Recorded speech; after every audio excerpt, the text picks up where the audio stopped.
Thanks for joining me today for episode 41 of Podcasting Your Brand. I'm your host, producer Jemmy, providing learning lessons for you to podcast your brand. And today I'm going to share part 3 of this series of episodes, the technical side of launching, also known as your trailer track and show art. This episode is brought to you by my own brand, Flintstone Media. Listen in and let's do this.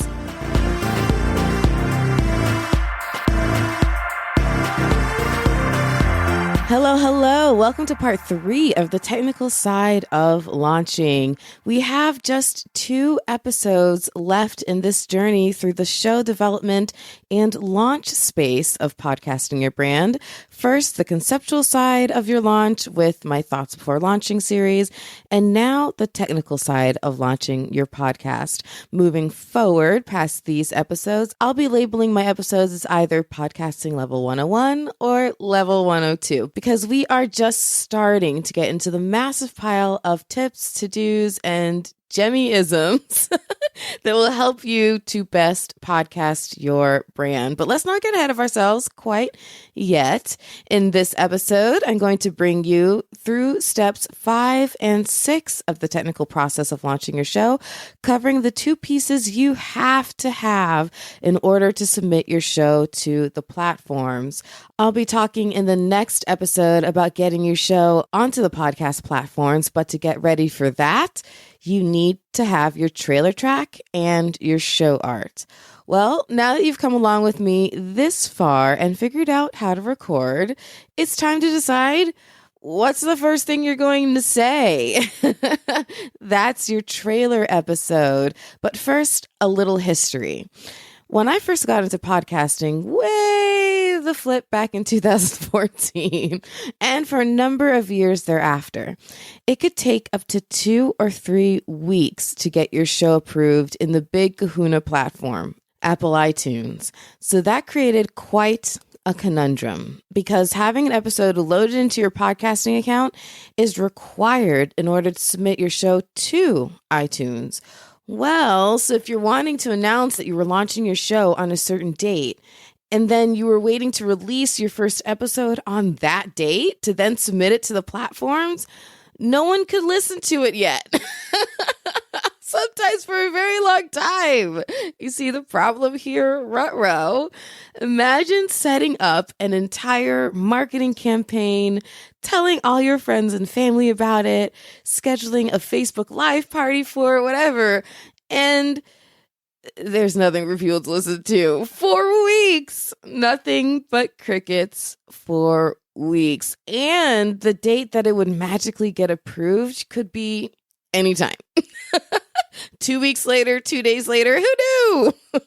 So a trailer track was very useful in solving this problem. You'd create a trailer track, submit your show to the platforms weeks ahead of when you'd hope your official launch date would actually be. You'd have then plenty of time to create more marketing materials, record another episode or 2, book a couple of more guests, like whatever you need to do. That's how it worked. But that's not really the case anymore, and it hasn't been now for a couple of years. The platforms have come a long way, and now they approve your shows sometimes like instantaneously, typically within about maybe 2 to 3 hours now, and in a few rare cases, a couple of days. Like tune-in can still take a couple of days. But in my effort to keep this show as evergreen as possible, and especially these launch process episodes, I'm going to assume that by the time you are hearing this, it might very well be instantaneous on all platforms. So is it still important to talk about and put together a trailer episode? In my opinion, yes. A trailer episode is still a really great opportunity to introduce yourself to your audience and to let your audience know what to expect from your show. But there are traditionally 2 different schools of thought on how to actually accomplish and execute this. Mainly, the debate is, should your first episode be an introduction of yourself to your audience, thus likely also being an episode that's very different in format from everything else you're going to do on every future episode of your show? That's one option. Or should it be an episode that is just like every other episode? Like just dive right in and give your audience an immediate serving of your show's normal content. Tricky. Well, in playing with this back and forth debate over the years, I've come up with two other options to consider, and I've actually used them personally. So, okay, let's start though with these first two. First up, the traditional trailer. So a traditional trailer is an introduction of yourself to your audience. That's, like I said, it's likely very different from your normal episode. So if you have a show where you have guests on your show, then a trailer episode might just be you saying, "Hi, I am so-and-so, and this show is about thus and such." And that's really it.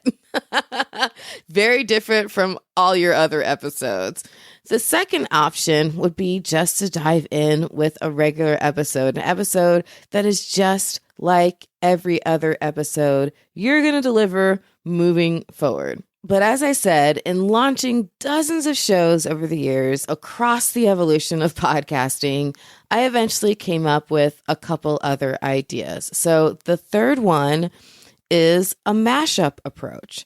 With this approach, you prep a regular show with all the regular content value that you're going to have in every other episode moving forward, right? Kind of like the second option of just a regular episode. But you describe the concept and the format of the show along the way, kind of giving them what you would in the traditional trailer. Now, on an old show of mine, People of Florida, I had a trailer episode, a traditional episode 0, simply because that was launched back when there was still an unpredictably long wait time when submitting your show to the platform. So I still had a traditional trailer as a placeholder to submit that show. But for episode 1 of that show, which that show had 3 segments, so episode 1 also had all 3 segments, I explained each segment along the way. So in episode 1, I took a moment to introduce myself as the host, say, "Hi, I'm producer Jeremy, and then I explained how the first part of each episode would be me interviewing a notable Floridian. I talked briefly on what kinds of guests the listener could expect I would have on the show, and then I introduced my first guest, Mr. Michaela, who's an aura reader out of Boynton Beach, and played the interview. Then, as a second segment on that show, I would invite a guest storyteller to join me on the microphone and tell me about an interesting Floridian in history. So on the first episode, I began by explaining that this segment was on a historical Floridian, as opposed to the first segment featuring a current Floridian. And essentially that these guest storytellers were going to be teaching me, and also therefore you as a listener, about a piece of Florida history. Then I explained who my guest storytellers would be: tour guides and reps from visitors bureaus around the state, news reporters, college historians, etc., etc. Then I introduced my first guest storyteller, Kevin Wojciechowski from Visit Tampa Bay, and played our segment together. Then I led into the final segment of the show by explaining that I would be sharing weird and funny stories from my own crazy life. And then I shared one of those stories on episode 1. So as you can see, the layout of that first episode killed 2 birds with one stone. I both explained the structure of the show and who I was as the host, while also providing the content that would be included in every normal episode thereafter. So I'll include a link in the show notes to that trailer episode so you can hear it and actually listen to how it came out. And the other concept that I came up with as I was toying with trailer episodes is what I did on this show, a sizzle reel introduction. So when I was transitioning this show from Business in the Bedroom, which then became season 1, to Podcasting Your Brand, which is now season 2 moving forward, this is what I did. So essentially what you're going to do is take past content and repurpose it to introduce your new content. And this past content can come from your own past stuff, a previous podcast, your YouTube channel, wherever. Or, as in my case for this show, I took clips from my appearances on other people's podcasts as a way of showcasing the kind of content that I would be sharing here. So I shared a handful of these Sizzle clips as just examples of the kind of tips and content that people would hear moving forward on this show. So I'll include a link in the show notes to the transitional sizzle reel episode for this show, which was episode 32, in case you want to rewind back to that one and hear how I pulled that one off. All right, let's move on to step 6 in the technical side of launching your podcast, creating your show art. Your show art is the visual element that represents your show, like an icon or a logo.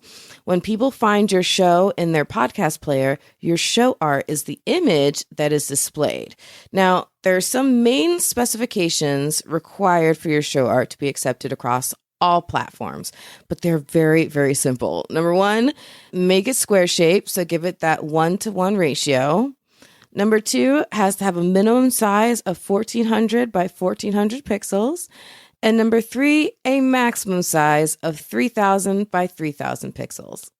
And there are 2 other specs that more often than not make the list, but most images that meet these first 3 requirements, the 1-to-1 ratio, minimum 1400, maximum 3000, they typically also meet these other 2 requirements. So don't stress over them, but they're worth mentioning. So number 4, that the image is under 500 kilobytes in file size. And number 5, that it uses the RGB color space.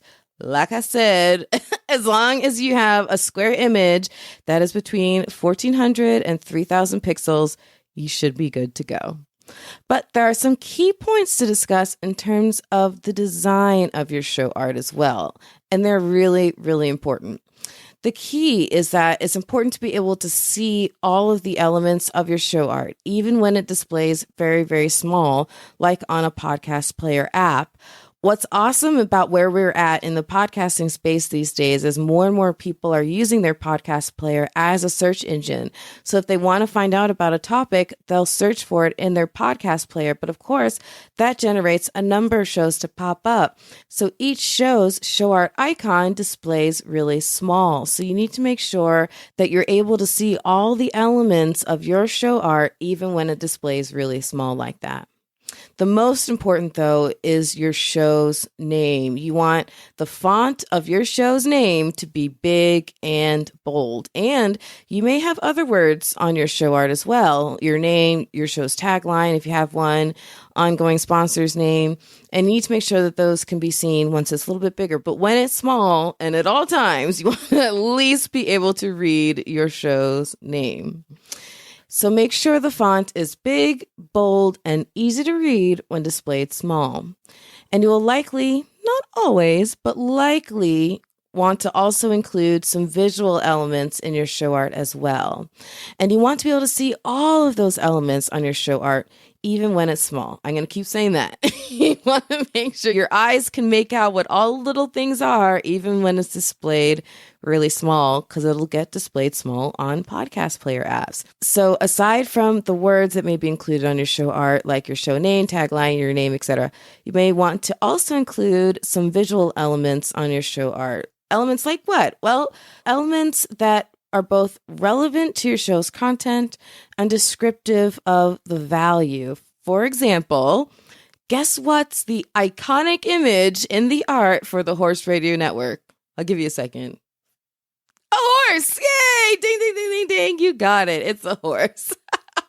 And when it comes to design, you also want to mind your colors. Firstly, if you have colors that are already associated with your brand, use those same colors. Use your color palette if you have one.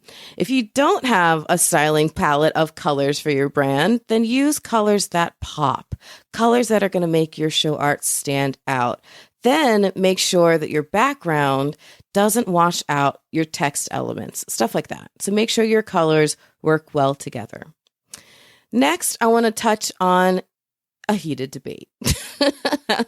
Whether or not to have your own image on your show art. Well, there's no clear-cut answer on that matter. But I would say that you want to consider having your image on your show art if one of two things is true in particular. Number one, if your image can help convey the feel of your show. So for example, a calm, smiling photo of you that can convey that your show is a safe space. Or an image of you in a party hat and celebrating with maybe a glass of champagne or something to convey that your show has a party feel to it, that kind of a thing. And the second reason would be, well, if you're already famous, then yeah, duh. Capitalize on the public image you've already built. But other than that, it's honestly not terribly necessary. And if it takes up space that could be better used in other ways on your show art, you might want to consider just leaving it out. I went back and forth as to whether to have my own image on my show art for this show. And ultimately, there are various versions of my show art. And I thought that most of them should show my image in some way. And here's why I decided that for me. Because I'm a Black woman offering podcasting advice, and my own demographics might make someone more comfortable tapping on my show because I'll offer something a bit different than most of the other podcasts about podcasting, or say it in a different way, or offer different background stories that may feel more relevant to that person who's searching for that advice. So I ultimately decided to put my face in most versions of the show art. Okay, now a quick list of some do's and don'ts. And to be quite frank, I'm pulling these from episode 6 of the Podfest podcast, my other show, when Glenn and I talked about putting together good show art. So I'm kind of plagiarizing myself, but I think that's technically allowed. But I'll include a link to the Podfest podcast, episode 6, in the show notes, of course, so you can hear our full discussion on these if you'd like. But a couple of quick to-dos. As I mentioned, people are using podcast apps as search engines, so make sure that when you're designing it, keep in mind that your show art has to be eye-catching. Also, your visual elements should help tell the story and scope of your show's content. One show that I helped design the show art for is called Broken Law, and so there's a traditional image of legal scales, but they're broken. So your visuals, along with even the feel of the font you choose, every piece needs to really, really convey what your show is about. And when in doubt or looking for inspiration, check out what others have done, not just other podcasts that are already serving your space. No. Compare your art to show art of all kinds of podcasts from all over the place to see if any ideas or tweaks jump out at you that can help you with your own show art design. And a rundown of a few no-nos. No-no number 1, too much writing. It comes off jumbled. No one wants to read it. They're here for audio advice. So don't put too much writing on your show art. Also, again, I know I belabored the point, but make sure that your art looks good in all sizes. So it's a terrible, terrible, terrible idea to skip that final step. When you feel like you have really, really good show art, just test that composition by shrinking it down to about at most an inch, right? And see if it still looks good. Can you still tell what your show is and what it's about? And for the love of all that's holy, we are now many, many, many years into the industry of podcasting. Podcasting awareness has taken off. People know a podcast involves microphones, so you don't necessarily have to put a microphone in your show art. But if you do, you definitely don't still have to put the old radio microphone in your show art. It's one of those things that's becoming just one of those things. just try to avoid it. All right, and now a few final words on 3 other things for you to take note on, and then I'll let you go.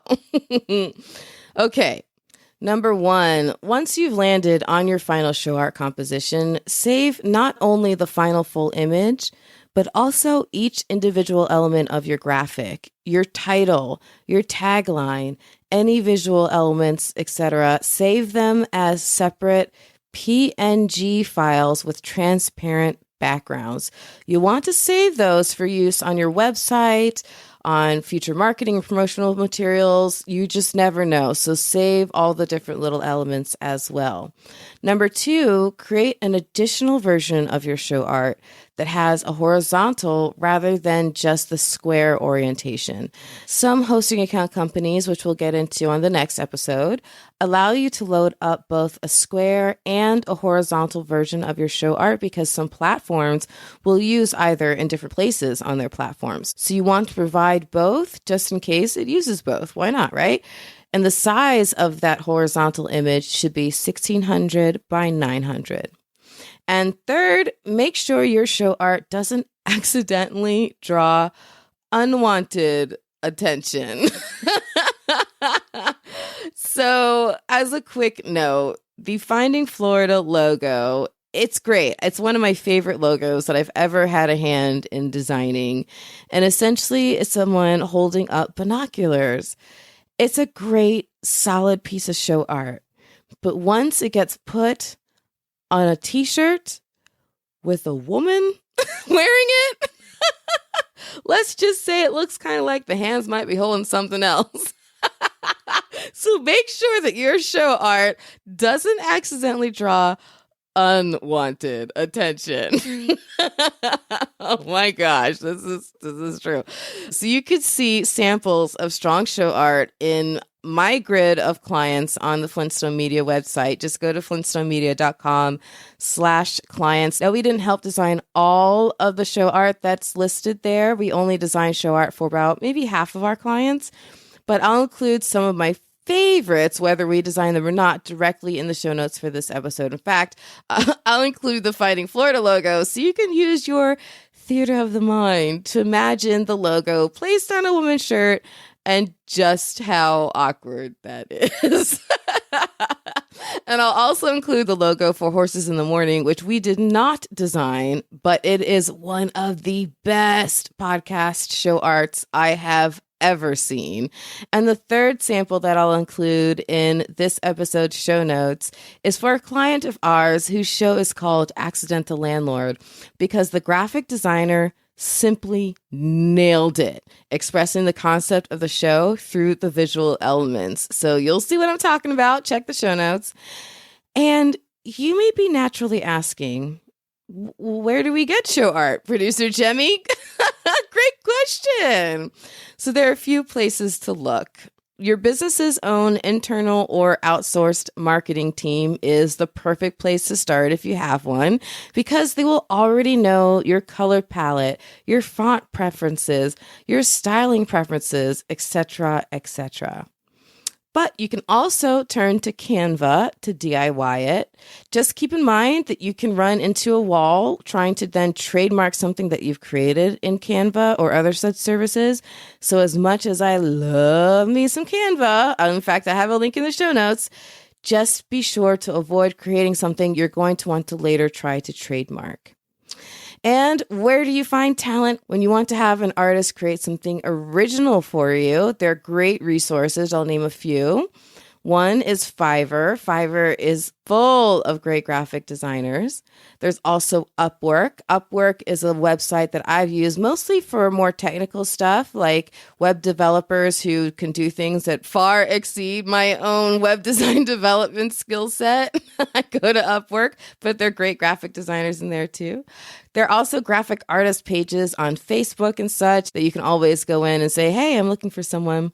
And you've heard me mention the Owl app before on this show, and the Owl app has some great graphic artists in there as well.